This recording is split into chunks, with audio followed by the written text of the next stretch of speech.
সুজন, আমি বাংলাদেশের একটা আলোচিত লোক। মানে ঠিক বুঝলাম না। মানে রিকশাওয়ালা সুজন। আপনি ভাই রিক্সা চালান কোন এলাকা দিয়ে, আর এভাবে পরিচয় দেওয়ার কারণ কি? জোলাই যুদ্ধার ভিতরে আমি একটা সম্মুখ সারির জোলাই যোদ্ধা। ও আচ্ছা, আপনি তাইলে সেই সুদলিংপং স্যালুট সুজন। একটা সিলেটে যারা সম্মান না দিতেছে তারা বাংলাদেশেরই মানুষ না। এই সবাই ওনারে স্যালুট দেন। স্যালুট ভাই, স্যালুট। আজকে আমি এমন একটা ভাইরাল রিকশাওয়ালাকে নিয়ে কথা বলবো যার টাকা পুলিশ খায়। আমার টাকায় পুলিশ খায়। তিনি জিয়াউর রহমানের দলকে খুবই সম্মান করেন, জিয়াউর রহমানের দলকে সম্মান করি, কিন্তু ওনার কাছে বিএনপি দমন করতে বেশি সময় লাগবে না। বিএনপি কে দমন করতে বেশিক্ষণ লাগবে না ভাই। মোশাররফ ভাই এখনই সেইটা গেলেন, কথা তো আমার শেষই হয় না। উনার এত পরিমাণে ক্ষমতা রয়েছে যে উনি চাইলে ইন্ডিয়া থেকে হাসুয়া পারে দেশে নিয়ে আসতে পারে। শেখ হাসিনারে আমরাই লিয়ামু, কারণ ওনার অনেক পর বিকাশ উনি জুলাই যোদ্ধা। আমি একটা জোলাই যোদ্ধা। তা ভাই আমরা কি জানতে পারি আপনি জুলাই কি কি করছেন? আমি বহুত আহত যুদ্ধ করে করছি। কি করছেন ভাই? যুদ্ধ করে করছি।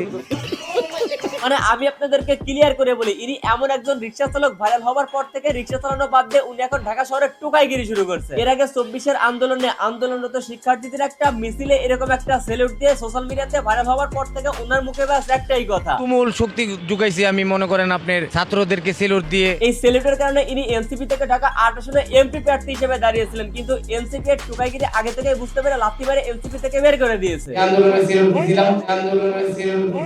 বিশ্বাস করেন ভাই, ওর জীবনে এরপর থেকে শুধু সেলুট আর সেলুট, সেলুট আর সেলুট। কেউ যদি ওর এক পটলা গঞ্জিকা সেবনের জন্য কিছু টাকাও পকেটের মধ্যে গুঁজে দেয়, ব্যাস ও সেলুট নিয়ে হাজির।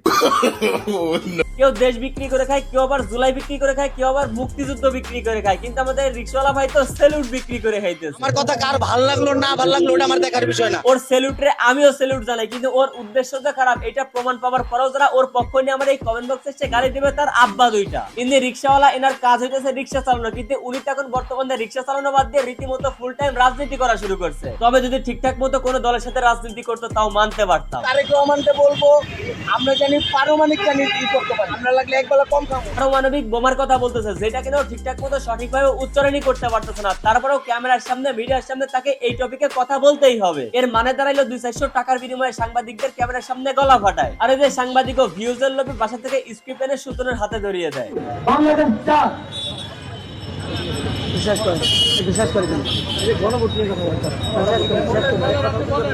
দেখছেন এখন গণভোট নিয়ে কথা বলতে বলতেছে, ওইটা আবার পাশ থেকে একজন শিখাই দিতেছে। ভাই আমাদের বাংলাদেশ দিদি আপনার এখন আপনি বলতেই পারেন কথাগুলো তো লিগ্যালি বলতে স্যার, এগুলো তো বলার অবশ্যই দরকার আছে, কিন্তু আমার কথা হচ্ছে ভাই ওর উদ্দেশ্য তো খারাপ। ও মাত্র 200 টাকার বিনিময়ে ক্যামেরার সামনে এসে গলাবাজি করতেছে। গণভোটই হবে না। আরে ভাই 71 যদি গণভোট যদি হয়, 71-এর যারা ভুয়া মুক্তিযোদ্ধারা ছিল এটা ভাই হইবে। আমাদের 24-এর যে আন্দোলনে যারা আপনার হয়েছে, যারা ভুয়া আপনার জোলাই যোদ্ধারা হয়েছে, ভুয়া জোলাই যোদ্ধা এটি ভাই হইব, ভুয়া মুক্তিযোদ্ধা ভাই হইব যদি এই সংবিধান যদি হয়। বুঝছেন বিষয়টা? গণভোটের রায় বাস্তবায়ন হলে আমাদের দেশে কি কি পরিবর্তন হবে সেটার বিষয়ে ওর কোনো আইডিয়াই নেই, কিন্তু এই টপিকে ওকে কথা বলতেই হবে, কারণ আবল তাবল কিছু বলে 3 মিনিট পার হলে পকেটে 500 টাকা ঢুকবে। আমি বললাম এই বিএনপিকে নষ্ট করবে ছিল, কোনটা সিলট আর কোনটা সিলং এটা তো আর ওর জানার দরকার নেই, কারণ স্ক্রিপ্ট দিছে সাংবাদিক। ব্যাকগ্রাউন্ডে একটু ভালো মতো নজর দেন, ওর সামনে আন্দোলনরত কোনো জনগণ তো দূরে থাক, শুধুমাত্র ক্যামেরাম্যানরা ওর সাথে সাউন্ড করতেছে। এখন এমন একটা লোককে যদি আপনি প্রতিবাদী কণ্ঠস্বর ভাবেন, তাইলে ভাই আপনি হাগু করেন কি মুখ দিয়া? ওনাকে তারেক রহমান সাহেব কানে একটু কম শুনে আপনার অনলাইনে যুদ্ধ করতো। কথা তো সব হকেরিয়ার ন্যায় আর সত্যের পক্ষেই বলে রে ভাই, কিন্তু মালমুল খাইয়ে আসে বলে টাকার বিনিময়, আর মাঝে মধ্যে সেজন্য পাগলামিটা একটু বেশি হয়ে যায়। এত কিছু পরে যদি কেউ কমেন্টে এসে ওর পক্ষ নিয়ে আমাকে গালি দেয়, আরে ভাই তোমরা কমেন্টে গালাগালি করো না আমাদেরকে হত্যা করো, আমরা ভয় পাই না। বুঝলি রে ভাই, আমরা ভয় পাই না, আমরা হচ্ছে সুজন ভাইয়ের সৈনিক, আর চাইলে আমরা সাপোর্টও পাই না, কারণ আপনারা তো ফলো সাবস্ক্রাইব কোনোটাই করেন না। আজকের ভিডিও এই পর্যন্তই। ভিডিও কেমন লাগলো কমেন্ট করেন, ভালো লাগলো লাইক করেন, পেজ হলো ফলো করেন, আর সুজন ভাইয়ের চ্যানেলে সাবস্ক্রাইব করেন।